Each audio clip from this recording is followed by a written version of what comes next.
Hey guys, what's up? I'm your host DZ and welcome to the Crochet Lady. Today I'm going to share with you how to do this amazing rib stitch. This is super amazing for cuffs and also scarves and blankets and dishcloths and many other things. But the one cool thing about this pattern that I like the most is there's not like a void in here. Sometimes when you're doing ribbing stitches, you'll find a void, and the way that the stitch is constructed, it's all nice and put together. You can't really see through it, and when you pull it apart, it still looks really good and there's no gaps in between.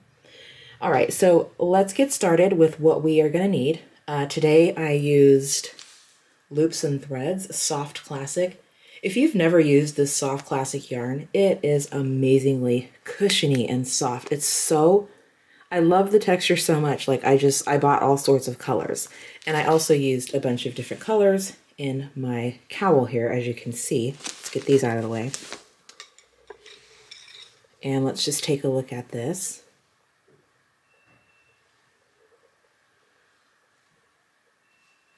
And let's look at the inside. All right, and so for the other supplies I used was an 8mm bamboo crochet Afghan hook and a 3.5mm clover brand. You don't have to have this particular brand. This is just the brand that I use the most. And I'm going to use this one at the very, very end, so we won't be really needing this one until we're ready to stitch our item together, and we're only going to use it on one little tiny loop. So if you're ready to get started, go ahead and chain an even number, and I will see you in just one moment. First things first, we are going to make our chain and just any even number.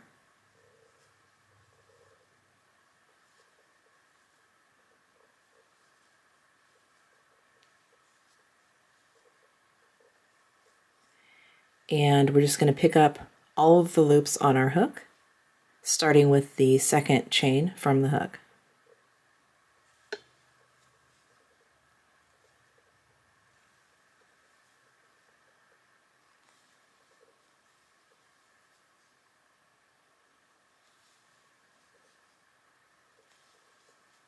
And all the way down to the last chain.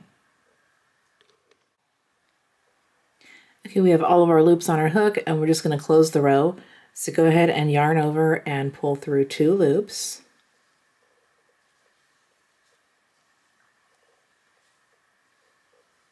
And you're going to pull through 2 loops all the way back to the beginning of your row. Okay, our foundation row is complete, and let's start row 1. Insert your hook under the front vertical bar and the rear or the back vertical bar of the next stitch. Just like that. Yarn over and pull up a loop. And then we're going to make a Tunisian purl stitch in the front loop of that second stitch. So we used the back loop of the second stitch. Now we're going to Tunisian purl stitch in the front loop.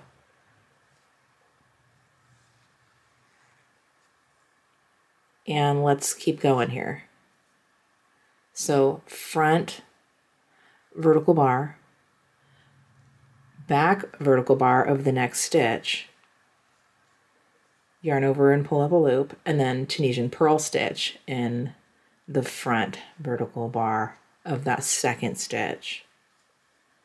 And it takes about 2 or 3 rows before the pattern really starts to pop.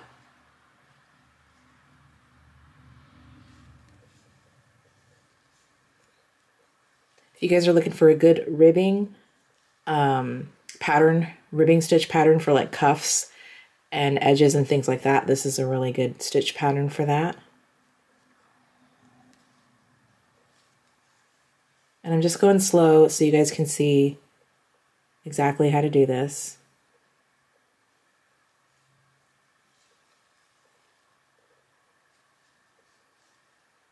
God, can you imagine if we crocheted this way in real life? It would take forever.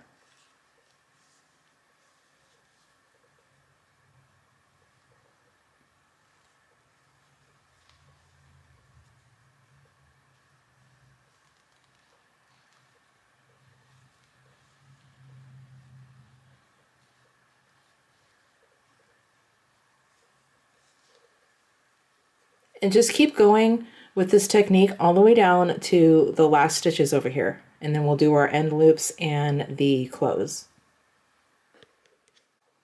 And we're ready to do our return row or close the row. So we're just going to yarn over and pull through 2 loops like we did for the foundation row.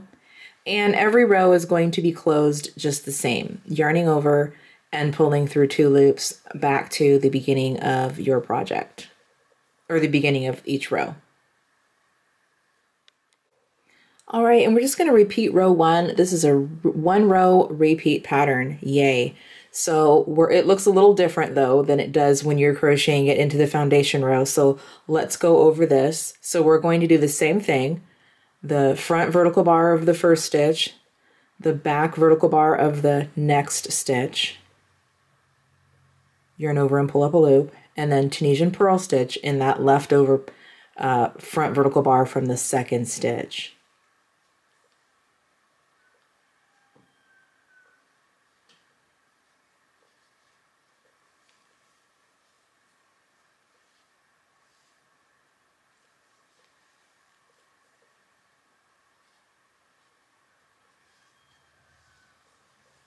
Oops.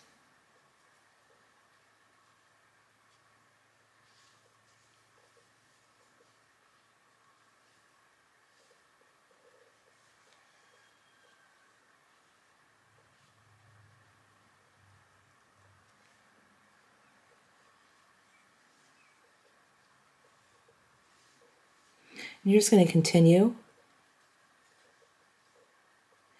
Each stitch is exactly the same, which is always fun, especially when the pattern is cool looking. And let's see how this is going to look in just a few more rows.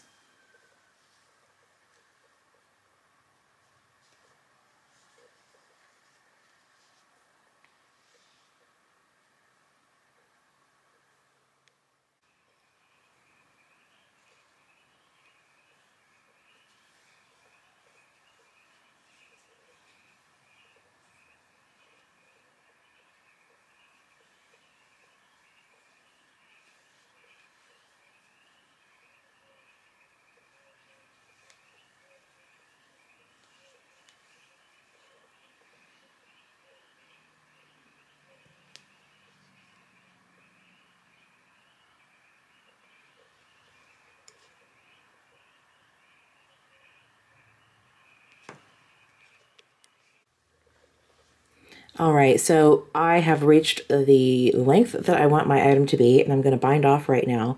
So I'm going to chain 1, and I'm going to actually bind off using the stitch pattern instead of just Tunisian simple stitch in each loop. So just doing the normal stitch pattern. Of course, instead of following through with the full stitch, you're going to slip stitch it.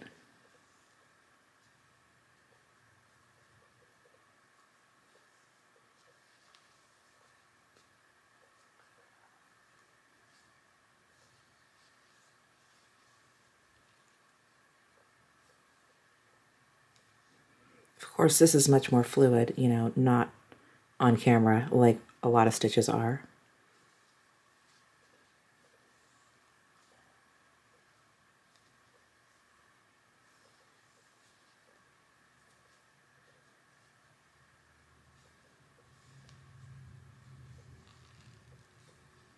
And just continue binding off this way until you get to your end loops. All right, so I'm down to the end, and I'm just going to single crochet in my end loops. And we are finished. Now let's sew this together. If you want to make a cowl, I'm going to show you a technique that I use. So our yarn is, you know, facing us like this, but we need to connect these 2 pieces.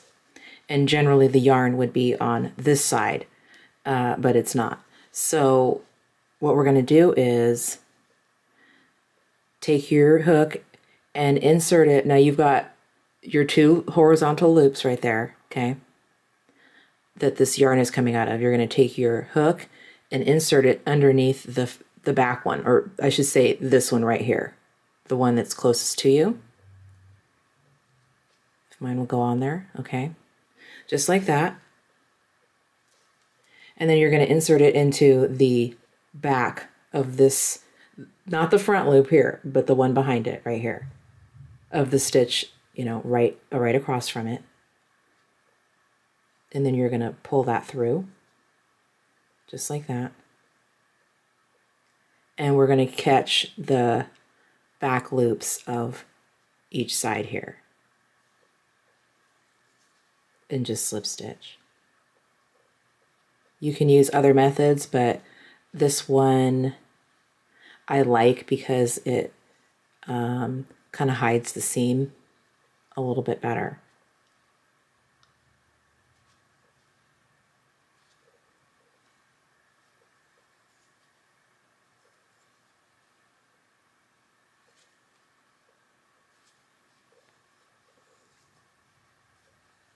And then let's just see what it looks like on the other side. Okay, so we're down to the other edge and we have this situation. We have a big fat hook and then we have like two little loops that we have to connect. So what I'm going to do is remove my fat hook here and have a little tiny hook, and I'm going to insert this hook instead. So let me flip this up so you can see here. So I'm going to grab that loop and then that little tiny one right there, and then just finish it like this. And then pull your yarn through and snip it off. And let's see what that looks like. Wow, that matches up so nice, you guys. I hope you enjoyed making this stitch with me today. I know I really enjoyed hanging out with you guys, as usual. If you have any questions or comments, please feel free to leave them in the comments below. All right, you guys, until next time, happy crochet and peace out.